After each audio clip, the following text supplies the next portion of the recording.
అమ్మనాడు నీ గొప్పే సహనమో నాకు మరలే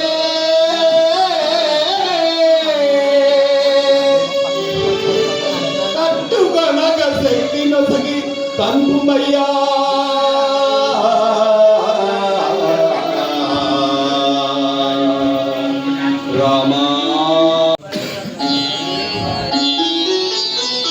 నా తల్లిదండ్రుల ఆత్మలకు శాంతి కలిగించి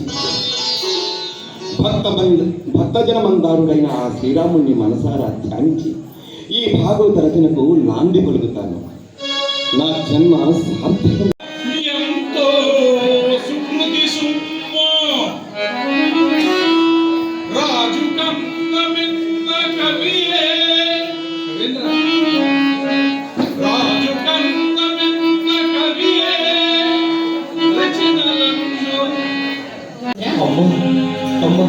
నీ పట్ల తృణీకార భావమా ఈ బుద్ధులకు అంతటి సాహసమా తల్లి? అవసరమే, మానవులలో సాహసానికి ఊపిరి పోస్తుంది. తనయం కన్నా మిన్నగా భావించి అక్షర భిక్షను ప్రసాదించిన నన్ను భౌతిక అవసరాల కోసం కీర్తి కాములకు కావ్యాన్ని వెలగట్టి నరాంకితం గావిస్తావు. నీవు చేయబోతున్న ఈ అకృత్యం నా హృదయాన్ని వేయి ముక్కలు చేసి వేధిస్తున్నదయ్యా పోతన. నీవింత లౌకికుడు అని ధనార్జన కాంక్ష అని ఊహించలేక ఇంతకాలం నీ నాలుకపై నాట్యమాడి మోసపోయాను పోతన, మోసపోయాను. అమ్మా, నేనట్లా జరగని గర్భురాలి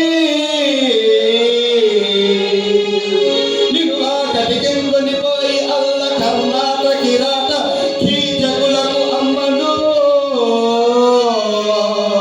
అమ్మా అమ్మా నీ మీద అమ్మా నిన్ను కటికెందుని పోయి అల్ల కర్ణాట కిరాట కీజకులకు అమ్మను. త్రిశుద్ధిగతము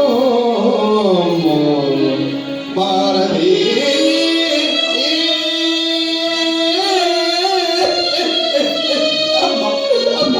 నన్ను క్షమించమ్మా, నన్ను క్షమించమ్మా, నన్ను క్షమించు.